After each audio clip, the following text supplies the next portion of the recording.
Protokol kesehatan diterapkan untuk daerah penyelenggara pilkada.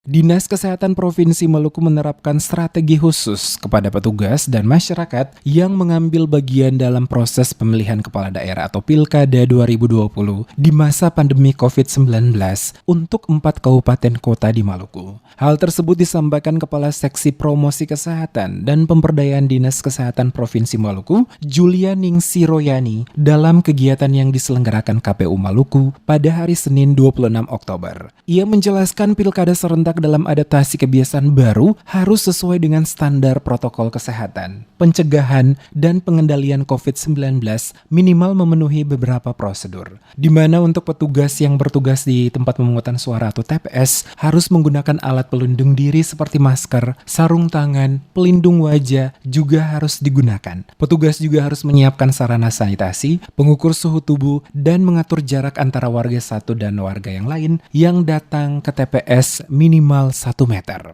Royani juga mengatakan rapid test atau PCR akan diberlakukan secara berkala kepada seluruh petugas KPU, PPK, dan PPS yang memiliki gejala atau riwayat kontak dengan pasien positif. Semuanya itu dilakukan dalam pencegahan penularan COVID-19 dan tidak memunculkan klaster baru.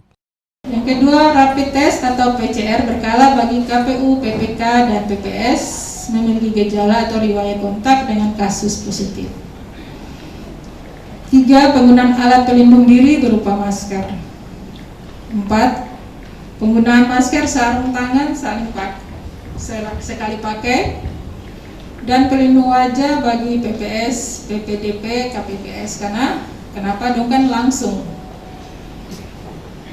berhadapan langsung ya dengan masyarakat. Kemudian penyediaan sarana sanitasi, yaitu fasilitas cuci tangan pakai sabun. Kegiatan bertatap muka secara langsung antara penyelenggara pemilihan dan pemilih pasangan calon dan pihak-pihak terkait serta kegiatan mengumpulkan orang dalam jumlah tertentu, kegiatan berupa penyampaian berkas atau perlengkapan secara fisik, tidak menggunakan barang bersama adalah beberapa syarat yang ditentukan dalam pilkada di masa pandemi COVID-19. Untuk itu Royani menambahkan, untuk menghindari semuanya ini, pihak KPU dan pasangan calon akan menggunakan teknologi informasi untuk menggantikan pertemuan secara langsung sesuai dengan pasal 5 ayat 4 dan 5 Peraturan Komisi Pemilihan Umum atau PKPU nomor 6 tahun 2020 demi mencegah penyebaran COVID-19 di daerah-daerah penyelenggaraan pilkada.